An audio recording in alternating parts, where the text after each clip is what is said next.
Media में कुछ हमारी कुछ मातृशक्ति भी है। मैं चाहूंगा पहले उनके माध्यम से कोई एक आध प्रश्न आए, उसके बाद फिर आप एक आध आपसे सवाल रहेगा। कांग्रेस के नेता हैं, उनका ये कहना है, पहला उन्होंने ये कहा कि रिजर्वेशन और डिलिमिटेशन एक है। दूसरा वो कहती है कि हमेशा भाजपा जो है वो कांग्रेस का नाम लेती है। हमने कभी भी मना नहीं किया कि रिजर्वेशन जो है 33% वुमेन्स को ना मिले। और उनका ये कहना है कि एक दिन का पार्लियामेंट लगना चाहिए, हम लोग भी उनके हक में आएंगे और हम लोग भी चाहते हैं कि 33% आरक्षण जो है वो महिलाओं को मिले। उसको देखिए, उनका हमेशा if and but and this and that, ये हमेशा 30 साल तक हमने देखा है। पहले उन्होंने कहा कि रिजर्वेशन के अंदर रिजर्वेशन मिले तब हम करेंगे, इसके अंदर ओबीसी की रिजर्वेशन मिले तब हम करेंगे। अब ये हो गया कि डीलिमिटेशन को हटाया जाए तब हम करेंगे। उन्हें भी क्योंकि मालूम है डीलिमिटेशन के बिना रिजर्वेशन हो ही नहीं सकता, और डीलिमिटेशन जो है जनसंख्या के अनुसार होती है। इस डीलिमिटेशन में जनसंख्या को अलग करके एक फॉर्मूले से दिया जा रहा था कि सभी स्टेट्स को 50% रिजर्वेशन, 50% सीट्स बढ़ाई जाएगी।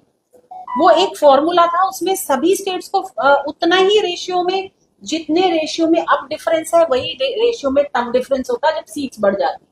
इसमें कहीं पे भी कोई भी प्रॉब्लम वाली बात नहीं नजर आती, लेकिन उनकी जो मंशा बोलते हैं वो है ही नहीं।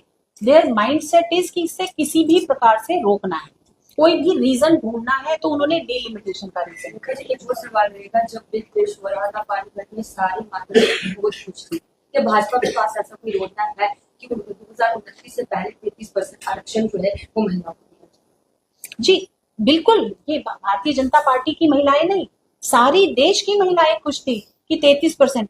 देखिए, आम महिलाओं को डबल मतलब जो मेहनत पुरुष करते हैं उससे डबल मेहनत करनी पड़ती है। आप मुझसे पूछिए जिनकी फैमिली में पॉलिटिशियंस नहीं है, कहीं पे आगे और पीछे, और अगर हमें वो हैंड होल्डिंग नहीं मिलती, दैट पॉजिटिव चीज नहीं मिलती, इसको पॉजिटिव डिस्क्रिमिनेशन बोलते हैं, अगर ये नहीं मिलता तो हम वहां पे नहीं पहुंच सकते।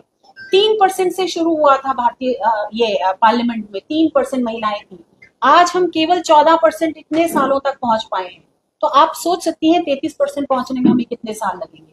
और जब तक ये नहीं होगा, नहीं हमें नहीं जगह मिलेगी, और वो प्रोस्पेक्टिव जो महिलाएं दे सकती हैं पार्लियामेंट में, जो पॉलिसी मेकिंग में, जो डिसीजन मेकिंग में, जब तक हम नहीं होंगे तब महिलाओं की बात नहीं रखी जाएगी। ये समझने की बात है। हम सोसाइटी की बात करते हैं, हम फैमिली की बात करते हैं, हम बच्चों की बात, एजुकेशन, हेल्थ की बात करते हैं, तो वो जो हमारे प्रोस्पेक्टिव से नहीं देख सकते उनको समझ नहीं आएगा। मुझे लगता है ये रीजन केवल ये है। और वो बेजे थपथपा रहे थे क्योंकि पहली बार शायद उनके साथियों ने उनकी बात सुनी, नहीं तो कांग्रेस की बात और राहुल गांधी की बात तो कोई सुनता ही नहीं है, मतलब अपनी पार्टी में सुनने को तैयार नहीं है, बाहर तो क्या। तो इसलिए शायद मेजे थपथपा रहे थे, लेकिन ये शॉर्ट पीरियड है, we will come up with the idea. I just want to add something. इसलिए देखिए, ये जो 4 पार्टी अलायंस हुई, are they united on something? मुझे लगा they were all united against the 33% reservation. इसमें से एक पार्टी है, you don't need to guess, Samajwadi party. उन्होंने कहा कि रिजर्वेशन धर्म के बेसिस पे होनी चाहिए। उनको भी पता है, I just come to man, उनको भी पता है कि the constitution specifically prohibits reservation based on religion. But जैसे रेखा जी ने बोला, यू आर वेलकम।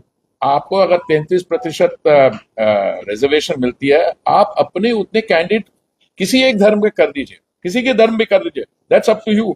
सेकेंडली, वो जो माइंडसेट की बात हम लोग कर रहे हैं, patriarchy, boys will be boys. अरे भाई, look at what the issue is, what the person has been found guilty of, and then to condone it to say boys will be boys. And my final argument is, देखिए, राजनीतिक जीवन में जब कोई major transformative step आता है, और मैं समझता हूं हमारे इतिहास में 1947 के बाद और जो विकसित भारत की जर्नी है, ये विमेन्स रिजर्वेशन और विमेन लेड डेवलपमेंट एक सिर्फ क्रांति के, it's a transformative step. If we get 33% reservation, which I am confident, today I can tell you, मुझे पहले लगता था कि हम सब जगह सुनते हैं जरूरी है, इसको कल करेंगे, परसों करेंगे, जैसे माननीय गृह मंत्री जी कह रहे थे, इनकी बात सुनो, किंतु परंतु अगर मगर मतलब कोई ना कुछ करके ये रहता फैला के, जो अभी आपको स्पष्ट करके बताया कि how do you do this without doing a census and delimitation. Where will you do it from? That's how you create additional constituencies. कैसे नंबर हुआ उन्होंने सब एक्सप्लेन किया. और मैंने last time I want to emphasize the one argument which they thought would be a clincher is the southern states will be loser. I just gave you the figures. Southern states, Karnataka, Andhra, Telangana, Tamil Nadu, Kerala will be gainers. Nearly 50% of the seats they get an increase. Not exactly, but the percentage will be there.